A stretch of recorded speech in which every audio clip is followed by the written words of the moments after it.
नमस्कार, आप देख रहे हैं हमारा खास कार्यक्रम न्यूज पंच और मैं हूं आपके साथ कृतिका। जहां न्यूज पंच में खबरें सिर्फ खबर नहीं रह जाती बल्कि पावरफुल इंपैक्ट के साथ आप सभी के सामने रखी जाती है। और न्यूज पंच में हर खबर की तह तक जाया जाता है और यहाँ प्रेजेंटेशन का मिलता है एक नया अंदाज। फिर वो खबर चाहे देश से जुड़ी हो या फिर दुनिया से, राजनीति की हो या अर्थव्यवस्था की या फिर आम आदमी से जुड़ी हुई, और खबर से जुड़े हुए हर एक पहलू को पहुंचाने के साथ साथ ग्राउंड पर मौजूद अपने रिपोर्टर्स से भी जानते हैं खबर से जुड़ा हुआ एक एक अपडेट। तो चलिए शुरुआत करते हैं न्यूज पंच की प्रमुख खबरों के साथ और नजर डालते हैं सबसे पहले टॉप लाइन्स पर।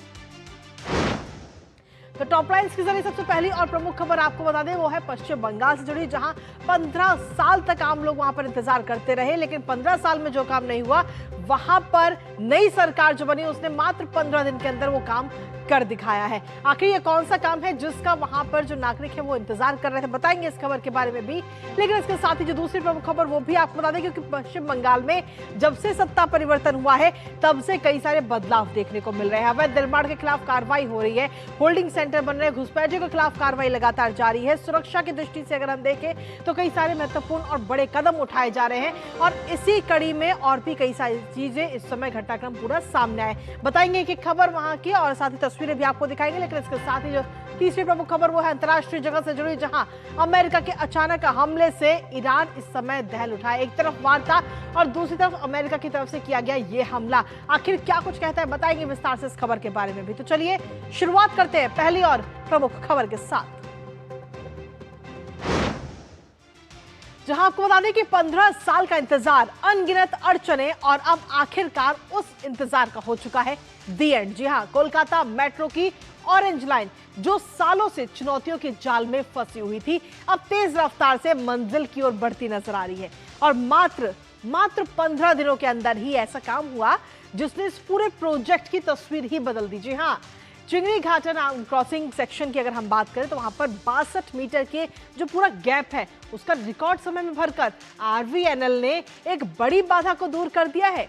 और यही वजह है कि रेल मंत्री अश्विनी वैष्णव भी इस उपलब्धि को लेकर खुलकर इसकी सराहना करते हुए नजर आ रहे हैं। इस कामयाबी का मतलब सिर्फ एक निर्माण कार्य पूरा होना नहीं है, बल्कि इसका सीधा फायदा क्योंकि मिलने वाला है आगे आने वाले समय में लाखों यात्रियों को, क्योंकि दक्षिण कोलकाता से आईटी हब तक का जो सफर है वो आम लोगों के लिए अब बेहद आसान हो जाएगा। ट्रैफिक जाम का जो समस्या है वो कहीं ना कहीं कम होगी, दबाव कम होगा, एयरपोर्ट कनेक्टिविटी बेहतर होगी और शहर को मिलेगी एक नई रफ्तार।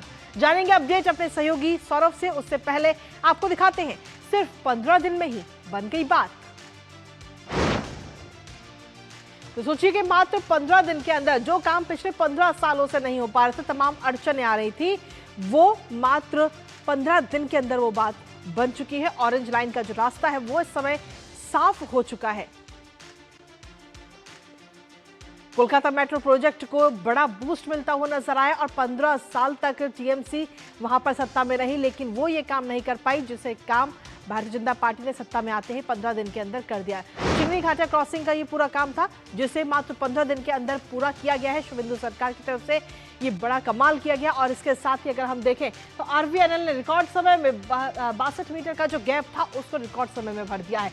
इस साल चिंगरी घाटा मेट्रो जो है वो शुरू भी हो सकती है। अब सोचिए कि 15 साल हो गए लेकिन 15 साल तक ये प्रोजेक्ट शुरू नहीं हुआ, ये प्रोजेक्ट दबा हुआ था। लेकिन अब जैसे ही सरकार रही, सत्ता परिवर्तन हुआ, उसके तुरंत बाद 15 दिन के अंदर ही ये काम पूरा होता हुआ कहीं ना कहीं नजर आ रहा है। शुभेंदु सरकार की तरफ से ये बड़ा कमाल इस समय किया गया। लेकिन जहां ये कमाल हुआ है वहीं दूसरी तरफ अगर हम देखें तो एक के बाद एक कई सारे कदम भी इस समय उठाए जा रहे हैं। आखिर ये कमाल कैसे हुआ है वो भी आपको बता देते हैं, क्योंकि कोलकाता का जो ये ऑरेंज मेट्रो का पूरा प्रोजेक्ट है, 62 मीटर का जो स्पेस था उसको भरने का काम इस समय किया गया है, उस गैप को। और इस साल अब ये चिंगरी घाटा मेट्रो जो है वो शुरू भी हो सकती है।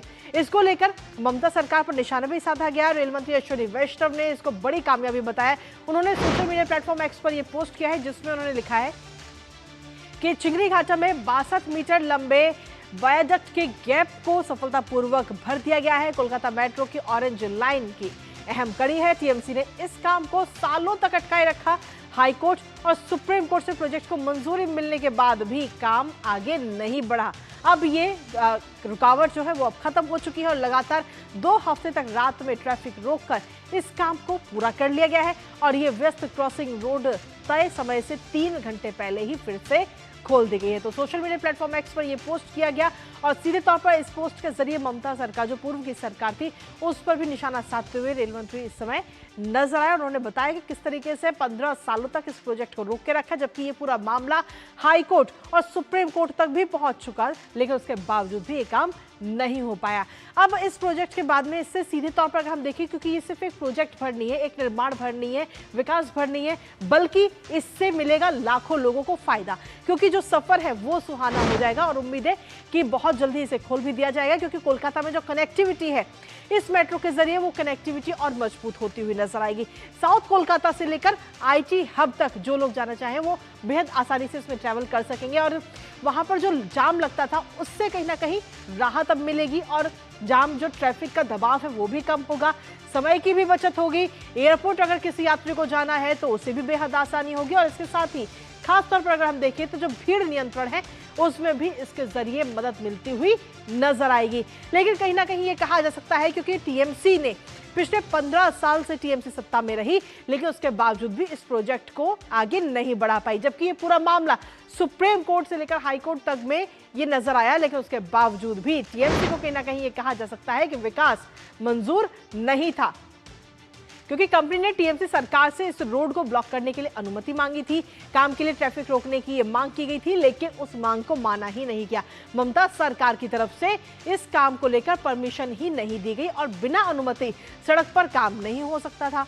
तो ऐसे में कलकत्ता हाईकोर्ट तक भी ये पूरा मामला जो है वो पहुंचा, जिसके बाद कलकत्ता हाईकोर्ट ने 15 फरवरी 2026 तक ये काम पूरा हो, सीधे तौर पर ये निर्देश दिया गया। अब आप सोचिए कि हाईकोर्ट तक ये पूरा मामला पहुंच जाता है और हाईकोर्ट की तरफ से निर्देश देने के बावजूद भी ये इस पर काम नहीं किया गया। ममता सरकार ने हाईकोर्ट का आदेश भी नहीं माना और हाईकोर्ट के बाद में ये पूरा मामला पहुंचता है सुप्रीम कोर्ट, जहां पर सुप्रीम कोर्ट में ममता सरकार को फटकार लगती है सुप्रीम कोर्ट की, उसके बावजूद भी ये काम पूरा नहीं हुआ। लेकिन अब जैसे ही सत्ता परिवर्तन हुआ, शुभेंदु सरकार जैसे ही बनी, तो ये पूरा काम पूरा हुआ और 15 सालों से जो काम अटका हुआ था उसे मात्र 15 दिनों के अंदर ही पूरा कर दिया गया। इसी पर ताजा अपडेट लेते हैं, हमारे साथ में हमारे सहयोगी सौरभ दत्ता इस वक्त जुड़ गए हैं, सीधा उनका रुख करेंगे ताजा अपडेट के लिए। सौरभ, आखिर क्या कुछ अड़चनें थी, क्योंकि एक तरह से हम देखें तो जो रास्ते को ब्लॉक करने की परमिशन मांगी गई थी कंपनी की तरफ से, वो परमिशन ही नहीं दी जा रही थी और इस बात को एक तो नहीं बल्कि 15 साल, यहां तक कि ये पूरा मामला हाईकोर्ट में पहुंच गया, सुप्रीम कोर्ट भी पहुंच गया, लेकिन उसके बावजूद भी ममता सरकार ने अनुमति नहीं दी ट्रैफिक को रोकने के लिए, जिसकी वजह से ये काम अटका रहा। लेकिन जैसे ही सत्ता परिवर्तन हुआ, मात्र 15 दिन के अंदर ये काम पूरा कर दिया गया शुभेंदु सरकार की तरफ से।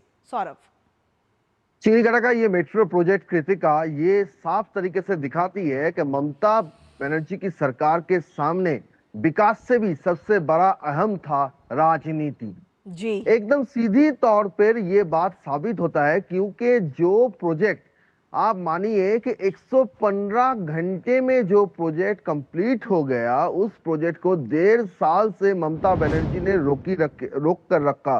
कोलकाता हाईकोर्ट नहीं मानती है वो हाईकोर्ट को, हाईकोर्ट ने फटकारा लगाया, हाईकोर्ट ने कहा कि आप ऑल्टरनेटिव रास्ता बनाइए। ऑल्टरनेटिव रास्ता पे ट्रायल भी हुआ था, वो ऑल्टरनेटिव रास्ता अब काम भी कर रहा है वहां पर ट्रैफिक के लिए, लेकिन फिर भी ममता सरकार उसके चैलेंज करके सुप्रीम कोर्ट चली गई, वहां पर भी उनको फटकारा लगा।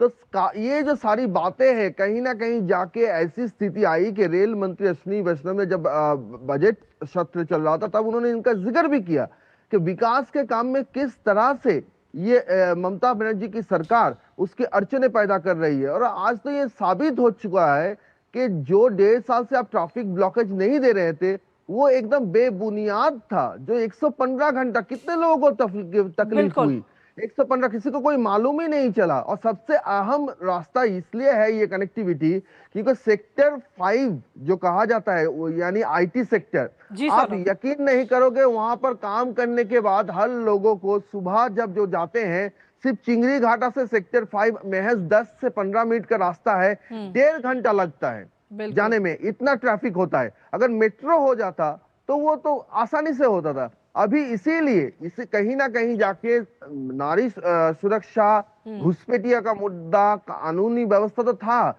विकास का भी मुद्दा था और इसीलिए इस बार ममता बनर्जी को इतना बड़ा हार का सामना करना पड़ा। चलिए सौरभ, बहुत बहुत शुक्रिया इस खबर पर तमाम जानकारी हमारे साथ साझा करने के लिए। लेकिन आप लगातार बने रहिए क्योंकि आगे भी पश्चिम बंगाल में जो घटनाक्रम नजर आ रहे हैं उस पर आगे भी आपसे अपडेट लेंगे। और इसी के साथ चलिए अब रुक कर लेते हैं पश्चिम बंगाल से ही जो दूसरी खबर, क्योंकि जब से सत्ता परिवर्तन हुआ है तब से एक एक करके कई सारे घटनाक्रम आ रहे हैं पश्चिम बंगाल में। सत्ता परिवर्तन के बाद जहां एक और कानून सुरक्षा अवैध निर्माण के खिलाफ लगातार कार्रवाई की जा रही है, तो वहीं दूसरी तरफ अब अवैध घुसपैठ के खिलाफ भी कार्रवाई शुरू हो चुकी है, जो सिर्फ कागजों तक सीमित नहीं है बल्कि जमीन पर भी उसका असर अब दिखने लगा है। जी हां, पहली बार राज्य में ऐसा होल्डिंग सेंटर शुरू किया गया जहां पहचान के बाद में पकड़े गए जो अवैध बांग्लादेशी नागरिक हैं उनको रखा जाएगा। अब एक तरफ संदिग्ध बांग्लादेशी नागरिकों की गिरफ्तारी तो दूसरी तरफ उनके लिए विशेष होल्डिंग सेंटर भी तैयार है। अब ये होल्डिंग सेंटर आखिर किस तरह से काम करेंगे, कैसे रखी जाएगी घुसपैठियों पर नजर, बताएंगे आपको, साथ ही करेंगे चर्चा अपने सहयोगी से। उससे पहले आपको दिखाते हैं बंगाल में शुरू हुआ होल्डिंग सेंटर। तो जी हाँ, ये होल्डिंग सेंटर जो है वो पश्चिम बंगाल में इस समय शुरू कर दिया गया है। मालदा के गाजोल से बांग्लादेशी को गिरफ्तार भी किया गया है और सीधे तौर पर हम कहें तो गिरफ्तार 9 लोगों में से 3 महिलाएं भी इसमें शामिल हैं, जिनको बहुत जल्दी अब बांग्लादेश वापस भेजा जाएगा। फिलहाल इन्हें होल्डिंग सेंटर में रखा जाएगा और गिरफ्तारी के बाद में सरकारी भवन में इन्हें रखा गया है। इंग्लिश बाजार से सटा हुआ बागवाड़ी इलाके में ये भवन है और यही भवन अब मालदा का होल्डिंग सेंटर बन चुका है। इसको सीधे तौर पर हम देखें तो काफी सुरक्षा भी है, यहाँ पे सीसीटीवी के जरिए नजर भी रखी जा रही है। और मुर्शिदाबाद की अगर हम बात करें तो वहां से भी 3 संदिग्धों को हिरासत में लिया गया है। लालगोला से सटा हुआ जो क्षेत्र है, सीमा क्षेत्र है, वहां से पकड़े गए हैं। मत्स्य सहकारी समिति के दफ्तर में जिन्हें रखा गया है और फर्जी पासपोर्ट के जरिए प्रवेश की कोशिश इन लोगों की तरफ से की गई थी। तो फिलहाल सीधे तौर पर यह कहे कि होल्डिंग सेंटर इस समय वहां पर बनाए जा रहे हैं और अवैध घुसपैठियों के खिलाफ एक बड़ा अभियान भी इस समय चल रहा है। और मात्र जैसे ही ये निर्देश दिया गया उसके मात्र 24 घंटे के अंदर ही इस सेंटर को खोल दिया गया है। बंगाल सरकार ने निर्देश जारी किए थे और निर्देश जारी होने के बाद में होल्डिंग सेंटर बनाने का ये निर्देश दिया गया घुसपैठियों को रखने के लिए खास जगह, जिसकी हम तस्वीर भी आपको दिखा रहे हैं। अवैध रूप से रहने वाले विदेशी नागरिकों को यहाँ पर रखा जाएगा। गृह एवं पर्वतीय मामले विभाग की तरफ से ये आदेश दिया गया था और 24 घंटे के अंदर ही इसे सेंटर में बदल दिया गया। सभी जिलाधिकारियों को आदेश भेजा गया था कि पहचान के बाद में रखने के लिए आप अपने अपने इलाके में सेंटर्स को बनाएं। डीजीपी पुलिस कमिश्नर को इसकी कॉपी भी भेजी गई, एसपी और एफआरआरओ को भी इसकी जो कॉपी है वो भेजी गई है। तो मात्र 24 घंटे के अंदर ये सेंटर खोला गया और अवैध रूप से जो लोग इस समय पश्चिम बंगाल में रह रहे हैं उन्हें बहुत जल्दी वापस भेजने की तैयारियां इस वक्त की जा रही है। उनको अब जो संदिग्ध लोग हैं उनकी पहचान करके उन्हें होल्डिंग सेंटर में रखा जा रहा है। लेकिन एक तरह से ये कहा जा सकता है कि जो घुसपैठिए हैं इसमें पश्चिम बंगाल में, जो कि बीती सरकार में पूरा संरक्षण में थे, अब वो इस समय डर के साए में जीने को मजबूर हैं, क्योंकि इस तरह की कई सारी तस्वीरें भी सामने आ रही हैं कि किस तरीके से जो घुसपैठिए हैं वो अब वापसी करते हुए नजर आ रहे हैं, क्योंकि डर के साए में है इस समय अवैध घुसपैठिए। सीधे तौर पर हाकिमपुर बॉर्डर की अगर हम बात करें तो वहां पर एक बार फिर से एक तस्वीर नजर आई। वहां पर ये तस्वीर है भीड़ की, जो इस समय हम आपको दिखा भी रहे हैं।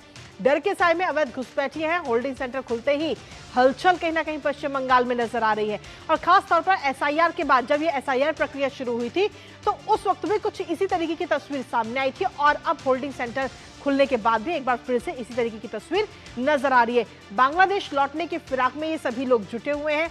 बॉर्डर इलाके में हलचल इस समय बढ़ती हुई नजर आ रही है और जो कि इस तस्वीर में साफ दिख भी रहा है कि जो लोग अवैध रूप से पश्चिम बंगाल में रह रहे थे वो इस समय वापसी जाने की फिराक में हैं। लेकिन आप ये सोचिए कि पिछले 15 सालों से किस तरीके से तृणमूल कांग्रेस ने इन सभी अवैध घुसपैठियों को संरक्षण दिया हुआ था, ये सोचिए आप। और जैसे ही होल्डिंग सेंटर खुलने की बात हुई, जैसे ही एसआईआर की बात हुई, तो इस तरीके की तस्वीर सामने आई। लेकिन जहां एक तरफ एक एक घटनाक्रम इस समय हम आपको दिखा रहे हैं कि सत्ता परिवर्तन के बाद किस तरीके की तस्वीर इस समय बदल रही है।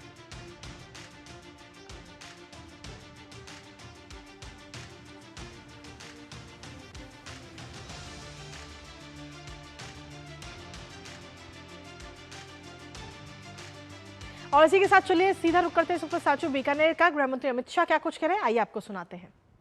गृह मंत्री अमित शाह इस समय राजस्थान के दौरे पर हैं, जहां बीकानेर में उन्होंने प्रहरी सम्मेलन में शामिल होते हुए नजर आए और इसके साथ ही सीमा प्रहरियों का उन्होंने हौसला भी बढ़ाया। उन्होंने कहा कि सीमा प्रहरी जो हर एक स्थिति और परिस्थिति में देश की सेवा करते हैं और हर एक देशवासी सीमा प्रहरियों का रेडी है। और इसी के साथ फिलहाल मेरे साथ न्यूज मंच में इतना ही। नमस्कार।